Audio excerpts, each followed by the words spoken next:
একদিন নূর নবী সাল্লাল্লাহু আলাইহি সাল্লাম মাহমুদ ওযু করতেছেন, মাহমুদ ইবনুর রবি সামনে যে দাঁড়ায় রাসূলুল্লাহ নূরের চেহারা দেখতেছে। খুশি হয়ে আল্লাহ রাসূল কুলি করছেন তার মুখে। খুশিতে বাকবাকুম করতে করতে মাহমুদ বাড়ি গেছে। রাবি বলেন ৮০ বছরের বেশি বয়স পেয়েছেন মাহমুদ ইবনুর রবি, তার সারা দেহে বার্ধক্য এসেছে, চেহারাটা বালকের মতোই ছিল।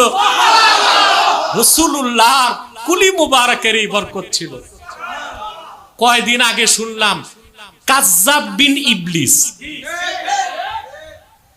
আমি এই কুত্তাটার নাম নিতে চাই না কারণ এটা মুসলমান না। এই কাজ্জাব বিন ইবলিস সে যে একটা কথা বলেছে এটা আমি মেনে নিতে পারি নাই। এই কথার পর তার প্রতি আমার এত ঘৃণা আসছে, আমি কাছে পেলে তারে আমার জুতা তারে ক্ষমা করবে না। কাজ্জাব বিন ইবলিসটারে চিনছেন না আপনারা?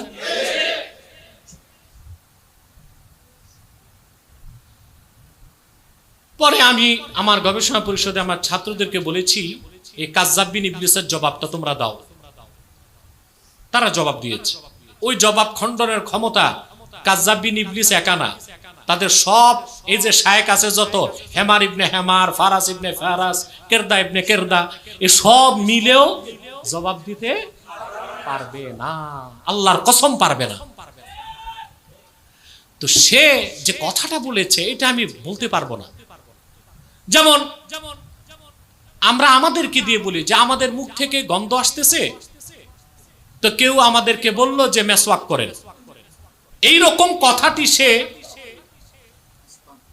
মাআযাল্লাহ এটা বলার মতো আর হিম্মত সাহস আমার নেই। এর জন্য আমি বলছি সে কাজ্জাব বিন ইবলিস, কাজ্জাব বিন ইবলিস। রাসূল করিম সাল্লাল্লাহু আলাইহি ওয়াসাল্লাম হাদিসে অসংখ্য হাদিস আছে, আল্লাহ রাসূল যখন হেঁটে যেতেন তো কিছুক্ষণ পর সাহাবায়ে কেরাম ওই পথ দিয়ে গেলে তারা বুঝতেন রাসূলুল্লাহ গিয়েছেন, মুআত্তার মিস্কের খুশবু ছড়াইতে থাকতো।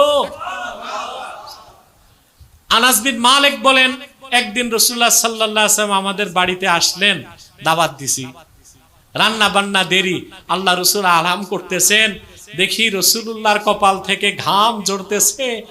আমি আনাসকে ডেকে বলি, আনাস এই যে কাচের শিশি বোতল আছে এটা নিয়ে যা, রাসূলুল্লাহর ঘাম মোবারক বোতলে রাখ, আমরা পরে আতর হিসেবে ব্যবহার করব। সুবহানাল্লাহ।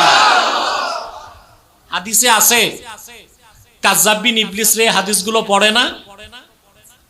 এই সব কাজ্জাব বিন ইবলিস আর নাস্তিক ব্লগারদের মধ্যে পার্থক্য কি? আমি তো পাই না। পার্থক্য শুধু লেবাসের, সুরতের, আর কিছু নাই পার্থক্য। শুধু লেবাসের, শুধু সুরতের।